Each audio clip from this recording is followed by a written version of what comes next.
బ్యాంకులో డబ్బులు దాచుకోవడానికి వచ్చాడు. నిజమా? ఒట్టు.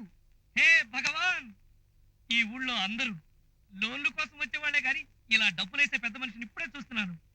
స్వాగతం, సుస్వాగతం, దయచేయండి. ఎంత డబ్బు వేద్దాం అనుకుంటున్నారు సార్? 10. 10 అంటే? అదే 10 లక్షలు సార్. సారీ, ఏం తీసుకుంటారు సార్? కాఫీయా, టీయా? Thums up. దాంట్లో కలుపుకోవటానికి బ్రాందీ గాని ఇస్కీ గాని తీసుకోమంటారా? అడిగితే మాత్రం ఎరం చేయవా? నూకాలు, నువ్వు వెంటనే వెళ్ళి అయ్యగారికి థమ్స్ అప్. 10 లక్షలు డిపాజిట్ ఎప్పుడు చేద్దాం అనుకుంటున్నారు సార్?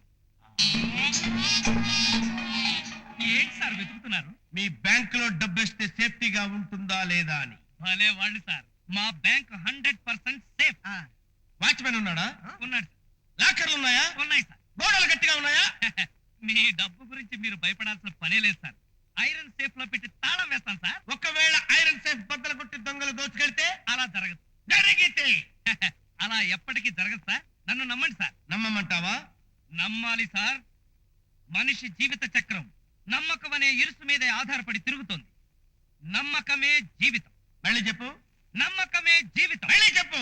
నువ్వు చెప్పరా? నమ్మకమే జీవితం. ఓకే, మీ బ్యాంక్ లో నేను డిపాజిట్ చేస్తున్నాను. ఆహా సార్, డబ్బులేస్తానని చెప్పి వెళ్ళిపోతున్నారేంటి సార్? డబ్బులు తేవాలి కదా. ఇంటికాడ పెట్టొచ్చారా? లేదు, భాగ్యలక్ష్మి లాటరీ వాడి దగ్గర ఉన్నాయి. లాటరీ వాడి దగ్గర ఉన్నాయా? అవును, నేను కొన్న లాటరీ టికెట్ ప్రైస్ 10 లక్షలు. రేపే రిజల్ట్ వస్తుంది, ఎల్లుండి మీ బ్యాంక్ లో వేస్తా. యారా, తొక్కలో లాటరీ టికెట్ కొని నాకుంటే నా బ్యాంక్ వాచ్మెన్ ఉన్నాడా? లాకర్లు ఉన్నాయా? గోడలు గట్టిగా ఉన్నాయా అని అడుగుతావా? ఎందుకు సార్ అరుస్తారు? ఏడవలేక.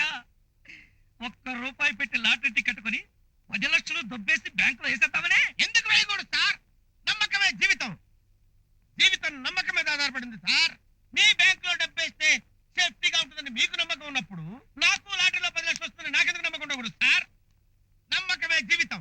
మళ్ళీ చెప్పు. నమ్మకమే జీవితం. మళ్ళీ చెప్పు. నువ్వు చెప్పరా? నమ్మకమే జీవితం. అది తీసుకోండి.